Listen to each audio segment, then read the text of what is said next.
News पहुंचाएगा आप तक हर खबर।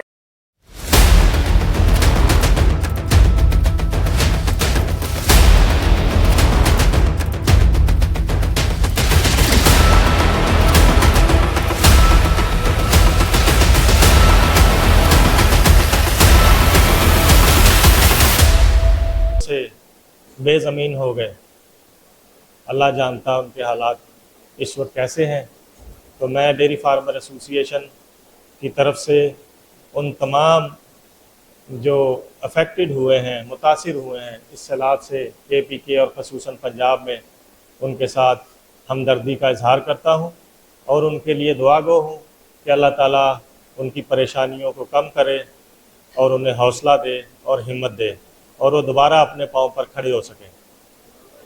उसके बाद आज यहाँ कराची प्रेस क्लब में आने का जो मकसद है वो मैं आपको बताना चाहता हूँ कि इस वक्त आपके इल्म में है कि सैलाब से तो लोग मुतासिर हो गए, लेकिन इनडायरेक्टली कराची का जो डेयरी फार्मर है वो इससे शदीद मुतासिर है।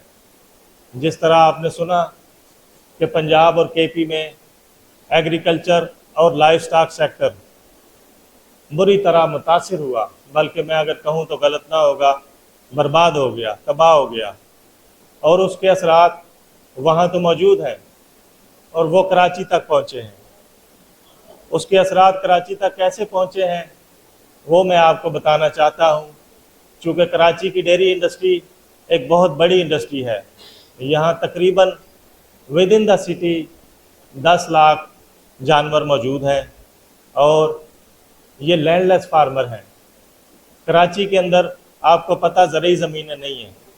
हर चीज़ जानवर से लेकर और उसकी खुराक तक तमाम ये चीज़ें अंदरूने सिंध, पंजाब और दीगर मुल्क के हिस्सों से यहाँ आती हैं और फिर ये सिस्टम चलता है और हम हर रोज़ तकरीबन 50 से 55 लाख लीटर दूध प्रोड्यूस करते हैं और वो सुबह शाम की एक एक्सरसाइज है जो आप तक पूरे कराची के शहरियों तक एक महफूज अंदाज में पहुंचती है।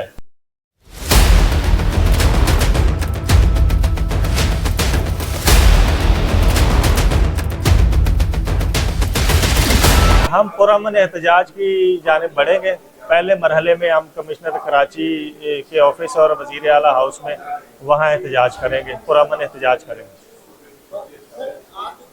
वैसे भी गरीब आदमी को महंगाई से वैक्यूम की कमर टूटी हुई है, आप लोग महंगाई करते हैं, मध्य तो कमर नहीं तोड़। हाँ, बिल्कुल ये गरीब पर बोझ है। हम समझते हैं गरीब आटा भी महंगा ले रहा है, दालें भी महंगी ले रहा है, सारी चीज़ें।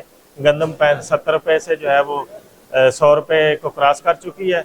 तो इसलिए हमारी भी मजबूरी है, ये मजबूरी में हम ये कदम उठाने जा रहे हैं। हमारे पास खुराक के लिए पैसे नहीं बचे कि जानवरों को खिला सकें।